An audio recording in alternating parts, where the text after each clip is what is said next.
First of all, I would recommend becoming sub 14 two-handed. The splits I recommend are as such: cross 3 seconds, F2L 7 seconds, OL 3.5 seconds, POL 3.5 seconds. These added up together will equal to exactly 17 seconds. Before we dive into anything, the basis of one-handed is that you have to have actually good finger tricks. I think the best video out there is this finger trick video from OHCuber. Go watch it, go learn it.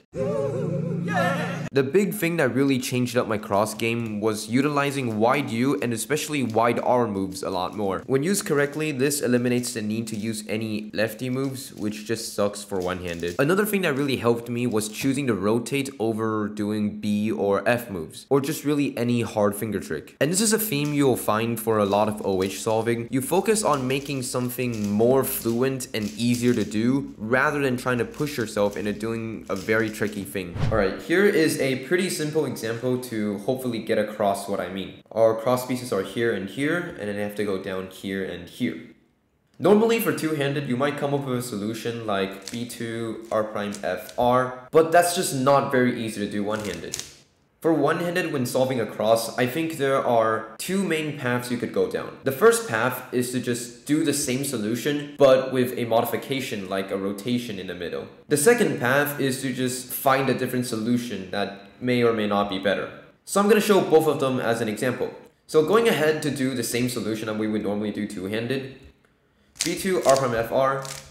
That's not very easy to do one-handed, so we have to find a way to make that more finger trick friendly. What we could do is add a rotation and then make it D2, R prime U, R, and then just rotate back up to continue with our F2L. That does the same moves, but there's just two extra rotations in the middle. Now, if we want to find a different solution, we could utilize more wide moves, and then, yeah, that's pretty much it. We have to utilize more wide moves. So here, what I might do is do a U2, and then use wide R, U prime, wide R prime, and then just insert the other edge the exact same way. Wide R prime, U, wide R.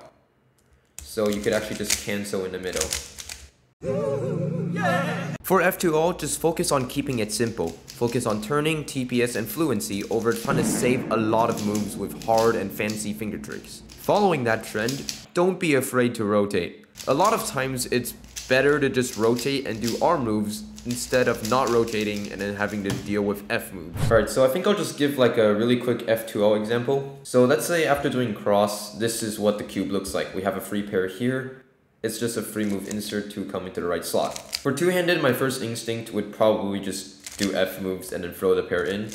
But for one-handed, that kind of sucks. You don't want to do F moves because it's slow and it's sluggish and it's very unfinger trick friendly. So what I will probably do instead is to just rotate and then chug it into the back. Next up, I see the red-blue pair. So I'll pair it up like this. Instead of rotating like this to do L moves, I'll rotate like this to make it R and U moves.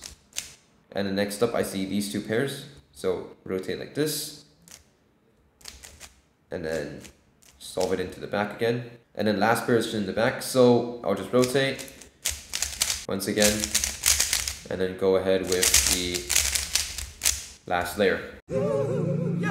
Before going on into OLL, I want to quickly dip our toes back into F2L. We all know that .OLLs suck and nobody likes them. So, always remember to orient some of your EO pieces with a sledgehammer or something else so that you don't end up with a shitty .OL. Apart from that, all you really have to do for OL is to change all your bad two-handed algs into ones that are fit for one-handed solving. I personally started out with the Cube Skills PDF doc, but it might be a little bit outdated by now, so you may just go ahead and do your own research. After that, drill all your algs until you can do them within 3 seconds. Even though technically you have 3.5 seconds for this stage, but you'll still need to take some time off for having to recognize what case it is.